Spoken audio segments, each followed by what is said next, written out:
entrevistado esta mañana con quien teníamos muchas ganas de conversar.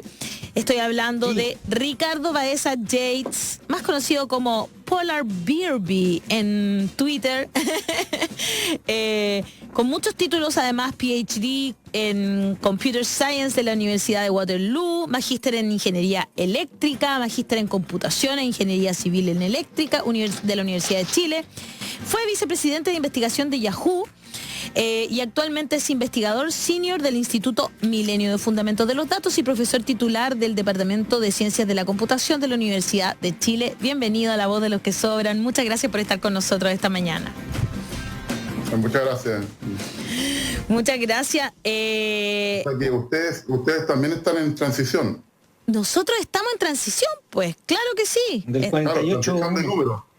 Transición de número. Estamos en transición de números, del 48.1 al 50.1, efectivamente. Y en mi caso, por ejemplo, que vivo en Ñuñoa, también estoy en transición en mi comuna. Vamos, entremos en materia de inmediato, Ricardo, conversemos sobre lo que está pasando y lo que comienza hoy en la región metropolitana, ¿no es cierto?, y en el país completo, este desconfinamiento paso a paso y esta transición. Yo voy a confesar, a mí me dio un poco de nervio, me da mucho nervio generalmente cuando empezamos, sobre todo con estas cosas que se pueden empezar a salir.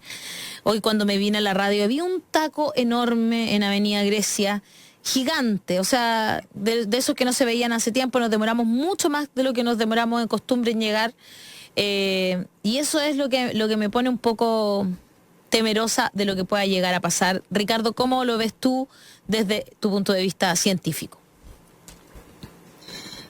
Bueno, justamente como es que escribí en La Voz de los que Sobran el domingo pasado, hice una columna sobre lo que yo pensaba del desconfinamiento y hay dos problemas principales. Uno son los criterios, que si se cumplen o no se cumplen, los criterios que impuso el mismo Ministerio de Salud para hacer esta transición. Claro.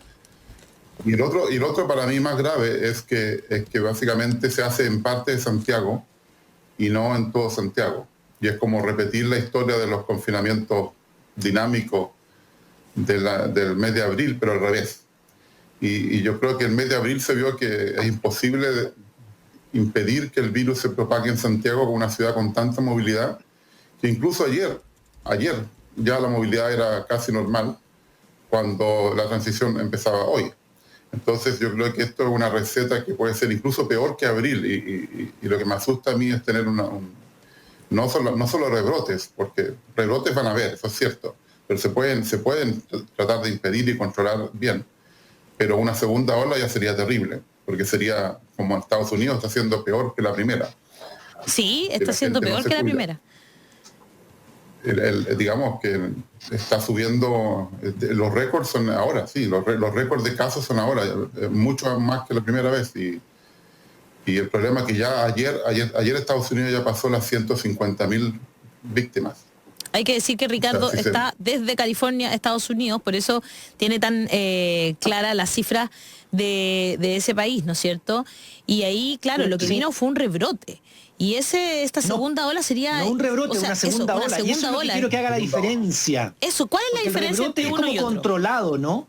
El rebrote es, por ejemplo, en un local, un cierto lugar. Por ejemplo, yo sé que no sé si en Alemania, por ejemplo, un rebrote, pescaron a toda la gente que estaba en esa fábrica, a los parientes, pum, todo controlado, todo aislado, ya, se maneja. Una segunda ola es mucho más...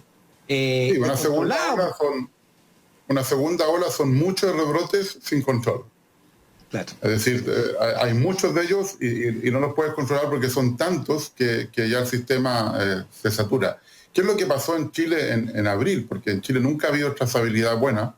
Si hubiera habido control en abril de los brotes que habían, tal vez la historia habría sido distinta, pero para eso habría que haber empezado la cuarentena el 15 de abril. O sea, unas tres semanas antes de cuando fue la cuarentena definitiva, no cuarentena dinámica. Ahí estamos viendo algunos de los, justamente esto de esta mesa en la que tú eres parte de los 40, ¿verdad? Sí. Dice el panel de datos COVID-19 transparente de hoy, día casi todos los números mejoraron, pero el último informe del DEIS, con el ajuste de @Pérez, indica que ya han habido al menos 2.3 millones de personas contagiadas, con 241.000 activos. Cuídense. ¿Tú manejabas esa cifra también, Ricardo? Bueno, esta 2.3 cifra es mía. Esa cifra es tuya, Esta cifra es perfecto. mía. Ya, explícanos un poco entonces lo que significa. Millones son son mi estimación. Y es fácil de entender cómo se hace la estimación, no es tan difícil. Digamos que para que hayan, lo que dice ahí, 13.359 fallecidos, si uno supone que la tasa de letalidad es la más baja posible, que es 0,6%, según todos los estudios científicos que se han publicado hasta ahora, que llega entre 0,6% y 1%, ¿Ya? Eso quiere decir que tienen que haber por lo menos más de 2 millones de personas que han estado enfermas, porque si no, no podrían haber fallecido tantas personas. Claro. Y eso significa que estaban enfermas hace 2 semanas, porque los fallecidos tienen un proceso, lamentablemente, de enfermedad antes de fallecer. Y si uno ajusta ese número a las 2 últimas semanas, te sale un poco más grande, y por eso sale el 2,3. Y eso es bueno, es bueno porque estamos bajando ahora. El aumento en las últimas 2 semanas no es tan grande como, por ejemplo, si vamos a mayo. Claro. En mayo el aumento era exponencial, porque estábamos subiendo la montaña. Ahora estamos bajando la montaña, pero muy importante, estamos en la mitad de la bajada, no estamos abajo. Y eso es lo que me preocupa a mí. Estamos haciendo la transición cuando estamos todavía, como decir, en los caracoles de los Andes. Es decir, yo esperaría llegar a los Andes, claro. o San Felipe mejor, claro. antes de ver si podemos subir de nuevo. Perfecto. Ricardo, tengo una pregunta básica, que a mí me parece que yo creo que puede ser útil. Cuando se habla de la cantidad de fallecidos por esto, nos dicen ahora, no sé cuánto estamos en 8.000, 9.000, ¿qué es lo que nos están diciendo? 9.000. Ya. Sí, pero son muchos. Pero eso más. es 9.000. Estadísticamente imposible, de acuerdo a lo que tú nos cuentas, porque en el fondo aquí hay que ser... Por eso es que uno se siente engañado. Y voy a hablar de una anécdota personal, espero que me entiendan. Yo tengo un hermano en España que me está diciendo que quiere que yo me preocupe de sacar la plata de la AFP que él tiene acá. Yo le digo, mira, no, y me dice, pero ¿por qué no vas? No sé, yo tengo un poder de él. Porque yo estoy aislado en mi casa desde el 15 de marzo y no me voy a ir a parar en un banco o en una AFP para sacar tu plata, después me lo entendió. Porque acá el gobierno, a través de su Ministerio de Salud, nos miente, nos engaña, nos trata de esconder la cifra. Primero con lo que decía hace mucho tiempo, ¿no, Mauricio? Jürgensen del win-win, que el presidente se sentía el ganador, que quería darle lecciones a Italia y a todo el mundo. Y entonces uno dice, a ver, para un poco, estadísticamente, si hay tantos enfermos, uno puede sacar que es entre un 0,6 y un 1. Ya, nos vamos a lo más bajo que hay, que es el 0,6. No puede haber 9.000 muertos, tiene que haber 13.000 o 15.000 muertos. Esa es la verdad. De eso, estadísticamente, los contagiados en todas partes del mundo, y aquí no. Entonces, yo creo que ahí hay una cuestión que nos ha faltado un poco de fuerza, y tú, Ricardo, eres de los pocos que la has tenido, quizás porque estás en Estados Unidos y aquí, y perdona, no te pueden huellar tanto, porque en el fondo tienes la libertad de decir, porque acá si no eres oposicionista, si no... Entonces, ¿Quieres que la gente se muera? Claro. Claro, que la gente se muere. Te pones estadísticamente tenemos un número mayor de fallecidos por COVID. Además, ellos lo reconocen una vez a la semana cuando dicen, es que siempre el médico es el que determina la causa de muerte. No, ahora tiene que ser con un PCR. Que haber hecho el test. Claro. Ay, ¿pero por qué? Si siempre ha sido el muerte. Entonces, por eso te digo, estadísticamente, ¿me puedes explicar así, pero así bien pa' niñito de 5 básicos? Porque no puede ser lo que están diciendo. A ver, yo creo que hay que ser justos en esto porque la pandemia esta es bien distinta a todas las otras, así que parte del problema no es del gobierno, entonces hay que ser justos. O sea, primero, los 9.200 con test PCR, eso yo creo que es cierto. El problema no es el número, el problema es que solamente sean oficiales los que tengan un test PCR, que tú ya lo mencionaste. O sea, ese es el primer problema. Pero el otro número también lo conocemos, o sea, el número que seguramente así lo dijo en algún momento la tercera, que se informa a la OMS, que serían ahora 13.200, según el DAIS del último domingo, pero según los ajustes sería ya, no he visto el ajuste de hoy, lo podría ver, van a ser más de 13.400 seguramente.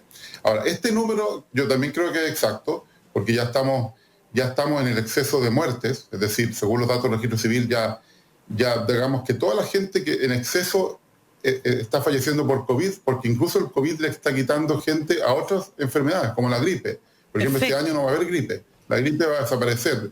El año pasado fue un año malo de gripe, murieron 5.000 personas de gripe y neumonía, no sé cuál es la división, porque no informan la división entre gripe y neumonía exacta, pero este año van a ser mucho menos. ¿Por qué? Porque esa gente se va a enfermar de COVID antes de la gripe, porque el COVID es más contagioso. Perfecto. Entonces los números fallecidos son los verdaderos, y gracias a esos números yo puedo calcular cuánta gente se ha contagiado de verdad.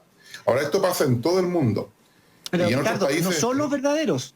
No te lo informan así en la televisión cuando te ponen el número, te lo dicen una vez a la semana, entre las 2 y las 3 de la tarde, pero el resto del tiempo te dicen 8.000, 9.000. Eso es lo que... No, lo que yo digo. es cierto, el 13.200 lo dicen una vez a la semana. Pero gracias a ese número, que es verdadero, ese me refiero, que ese número sí es verdadero, nosotros podemos calcular cuánta gente ha estado contagiada, y esto pasa en todo el mundo, porque ningún país del mundo sabe cuántas personas se ha contagiado, porque esto está fuera de control. Y hay que recordar que además que es un virus que tiene 1/3 más o menos de asintomáticos, que es algo que es muy extraño. Ningún virus ha sido así. Entonces, los condes es un virus que uno podría decir es inteligente, porque primero tiene un periodo de incubación muy largo, así que la gente no sabe que está enferma y sigue contagiando. Después, a 1/3 de la gente no tiene síntomas y es portador del virus y sigue contagiando. Entonces, es un virus que se propaga muy fácil porque la gente no lo siente. No lo siente los primeros 5 días y después 1/3 de la gente no lo siente nunca. Entonces, eso hace que sea muy fácil propagarlo. Por eso es que hay, por ejemplo, uno de los problemas que hay en Chile, que los test son proactivos, es la gente que se siente mal la que se hace el test. Pero toda la gente que no tiene síntomas no se hace un test, y esos son los que están ahí escondidos, y por eso nosotros calculamos estos casos activos. Por ejemplo, si quieres que haga lo que a mí me preocupa más no son estos números fallecidos, me preocupa más, por ejemplo, el número de casos activos.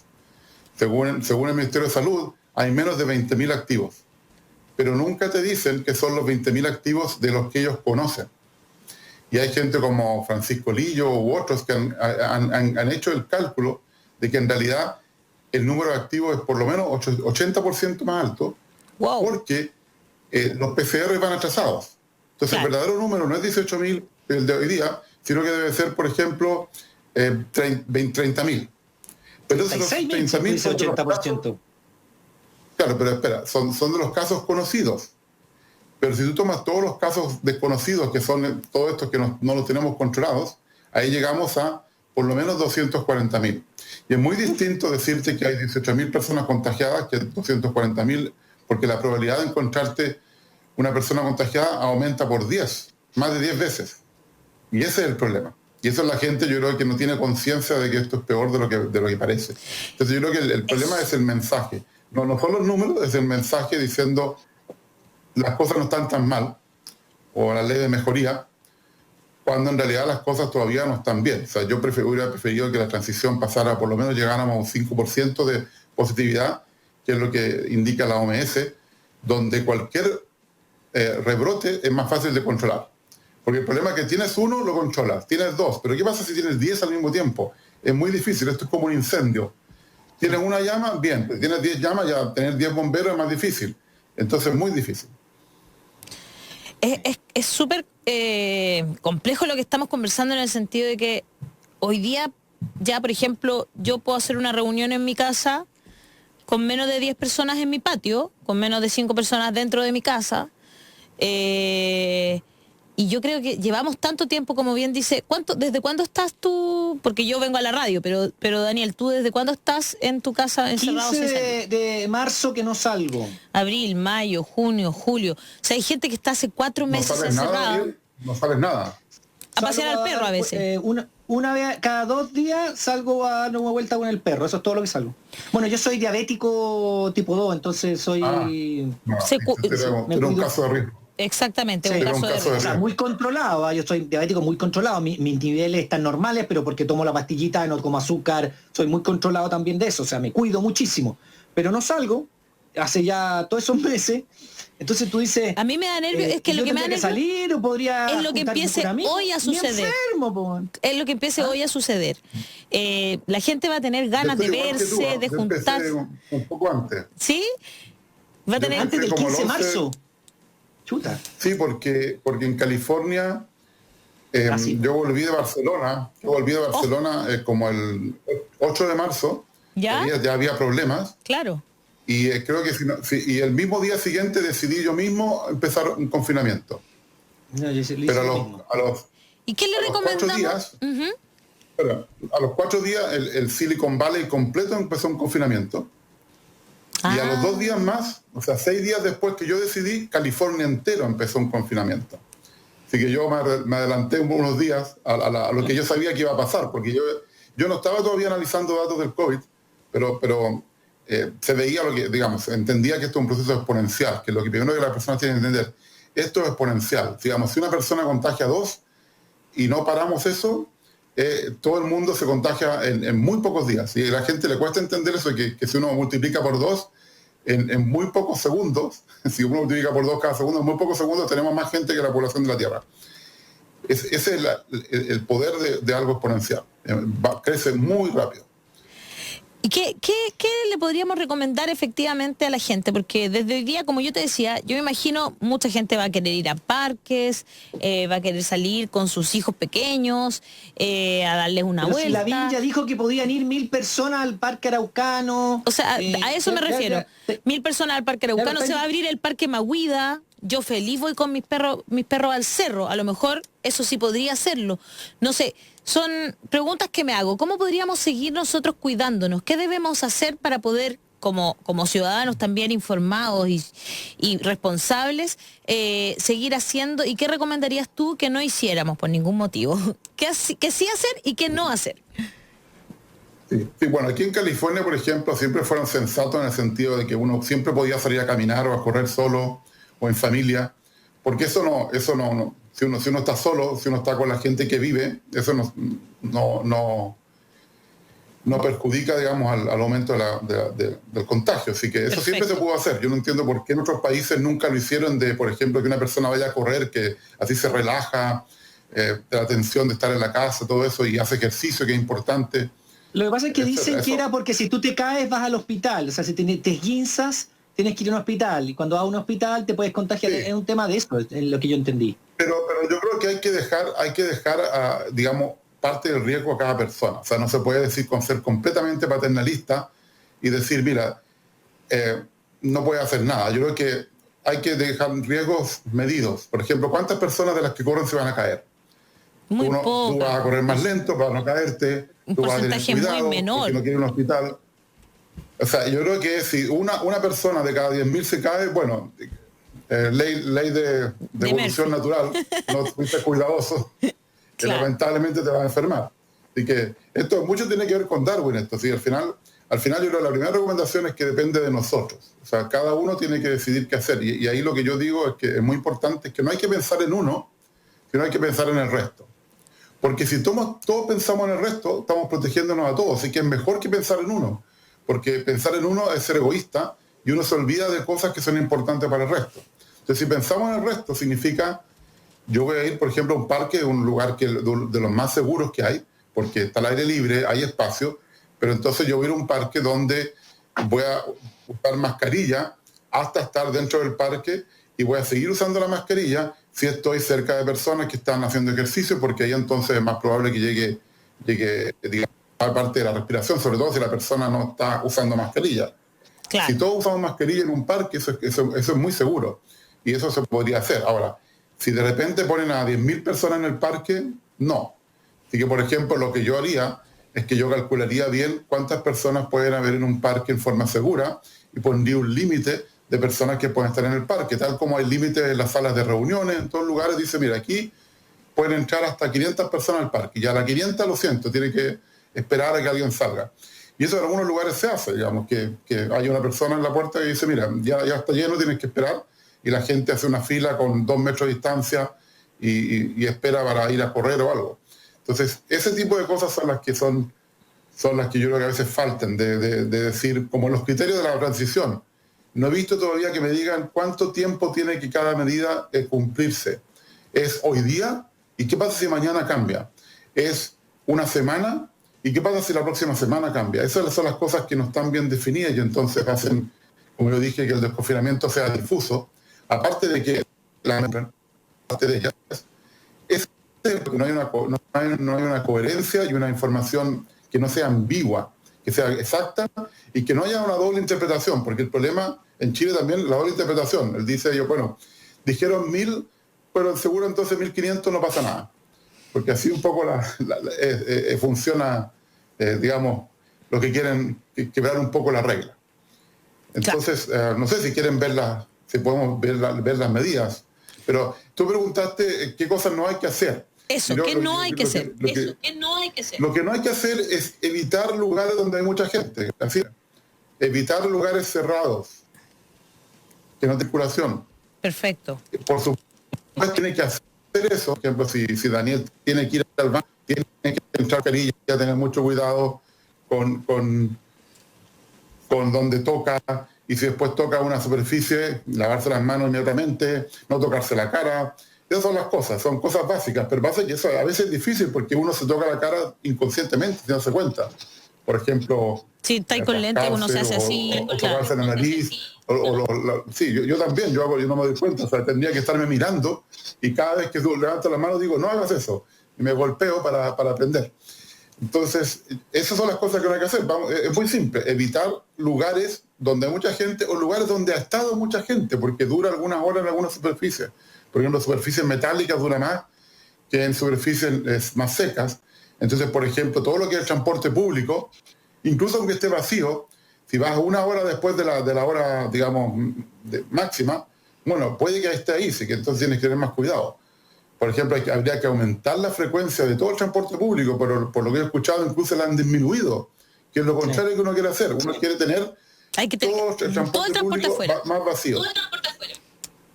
Entonces, no, yo creo que hay que hacerlo, pero es que hay gente que necesita usar el transporte público, pero hay que tener cuidado de, bueno, estoy en un lugar donde me puedo contagiar más, tengo que usar mascarilla, tengo que tener mucho cuidado, no toser, porque hay que suponer también, esto parte de pensar en el resto, que uno siempre está portador, porque como puede ser asintomático, no cuesta nada decir, mira, todos somos, lo mejor sería pensar, todos somos portadores y nos comportamos de esa manera. ¿No?